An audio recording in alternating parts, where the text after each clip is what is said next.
होली यानी खुशी, उल्लास और रंगों का त्योहार। रंग तरह तरह के होते हैं जो हमारी ज़िंदगी में खुशियों के रंग भरते हैं और पकवानों का भी त्योहार है होली। और जो सबसे महत्वपूर्ण पकवान है यानी जिसके बिना होली की हम कल्पना नहीं कर सकते हैं वो है गुजिया। तो होली बिना गुजिया के तो अधूरी होती ही है। तो चलिए बनाते हैं आज गुजिया, जिसको हम बनाएंगे बहुत ही आसानी से। तो इसके लिए हमने मावा, जिसको हमने घर में तैयार किया है दूध जला करके, और अब हम गुजिया बनाने जा रहे हैं। तो इसको हमें थोड़ा सा और भून लेना है। इस तरह से मावे को जब हम अच्छी तरीके से भून कर लेते हैं तो हमारे गुजिये की जो लाइफ है बढ़ जाती है और उसका टेस्ट भी बढ़ जाता है। तो गुजिये के लिए हमने जो मावा है बहुत अच्छी तरीके से भून लिया है। इसका टेक्सचर बहुत ही अच्छा आया है। तो बस अब इसको हम निकाल देते हैं अलग बर्तन में और इसको ठंडा होने देते हैं। तो मावे को हम पहले ठंडा होने के लिए रख देते हैं और उसके लिए हम मावे में मिठास लाने के लिए चीनी की तैयारी कर लेते हैं। तो यहाँ पर जितना मावा लिया है उतना ही शक्कर ले सकते हैं। हमने यहाँ पर 1 बड़ा कप शक्कर लिया है। आप शक्कर की क्वांटिटी को बढ़ा या घटा भी सकते हैं, ये अपने मिठास पर डिपेंड करता है। और इसमें 4-5 इलायची डालकर इसको ग्राइंड कर लिया है। इलायची का फ्लेवर बहुत अच्छा आता है। मनपसंद ड्राई फ्रूट्स ले लेंगे, जैसे हमने यहाँ पर काजू, बादाम और पिस्ता लिया है। अपने मनपसंद के ड्राई फ्रूट्स को ले लेंगे और उसको छोटे छोटे टुकड़ों में काट लेंगे। और जो हमने मावा तैयार किया है उसमें ही हमें इन सारी चीज़ों को मिला देना है। मावा हमारा हल्का सा गर्म यानी कि ल्यूक वार्म है, तो यहीं पर हम इसमें शक्कर मिला देते हैं, जिससे कि शक्कर इसमें हल्का सा मेल्ट हो जाएगा तो हमको गुजिये को भरने में आसानी होगी। यहीं पर हम इसमें नारियल का बुरादा भी डाल सकते हैं, उसका भी बहुत अच्छा टेस्ट आता है। या फिर थोड़ा सा सूजी अगर पसंद करते हो तो थोड़ा सा रवा रोस्ट कर लें, उसका कच्चापन दूर कर दें और उसको मिला देंगे तो इसका जो मॉइस्चर है थोड़ा और कम हो जाएगा। तो इस तरह से हमारी फिलिंग तैयार हो गई है। इसको रख देते हैं साइड में और अब हम मैदे की तरफ चलते हैं।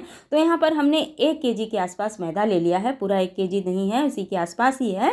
तो 1 केजी में हम लोग लगभग 200 ग्राम से 250 ग्राम के आसपास इसमें मोयन मिलाएंगे, जिससे कि हमारी गुजिया बहुत ही खस्ती बनकर तैयार होगी। तो मोयन को बहुत अच्छी तरीके से पहले हम इसमें मिला लेंगे।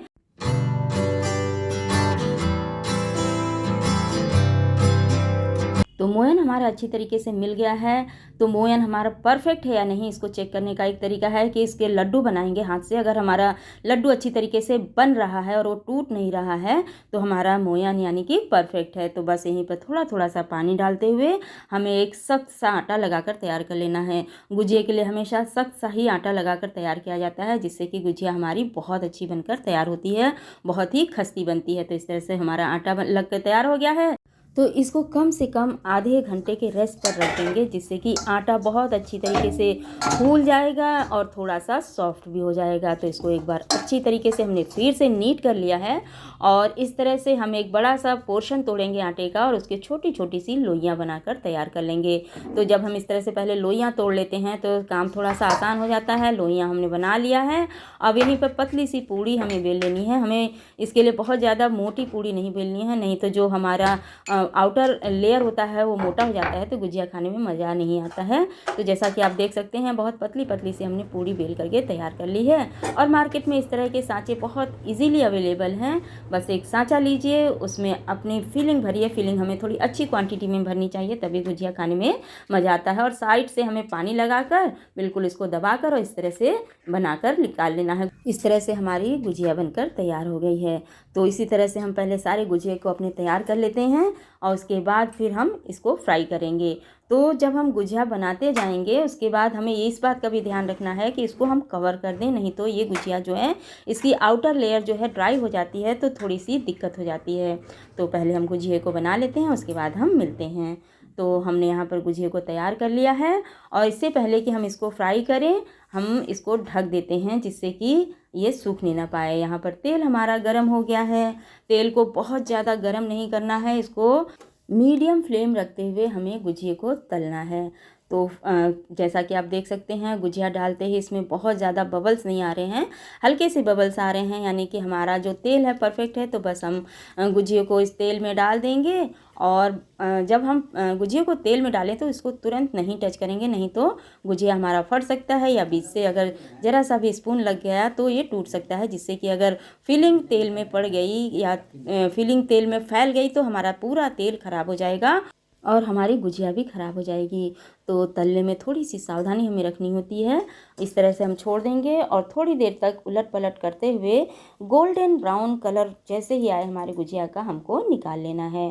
थोड़ा सा पेशेंस के साथ हमको इसको तलना है और जैसा कि देख सकते हैं आप, इसका कितना प्यारा सा गोल्डन ब्राउन कलर आया है। और बस अब यहीं पर हम अपनी गुजिया को निकाल लेंगे।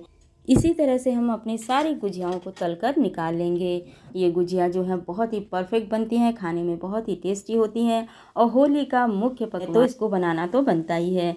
तो इस तरह से हम अपनी गुजिया के सारे बैच को फ्राई करके तैयार कर लेते हैं और फिर इसका एंजॉय करेंगे अपने फैमिली, फ्रेंड्स और रिलेटिव्स के साथ।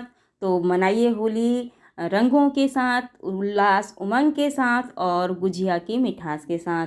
तो इस तरह से हमारी सारी गुजिया जो है बनकर तैयार हो गई हैं, जो कि बहुत ही खस्ती, करारी और कुरकुरी बनी हैं।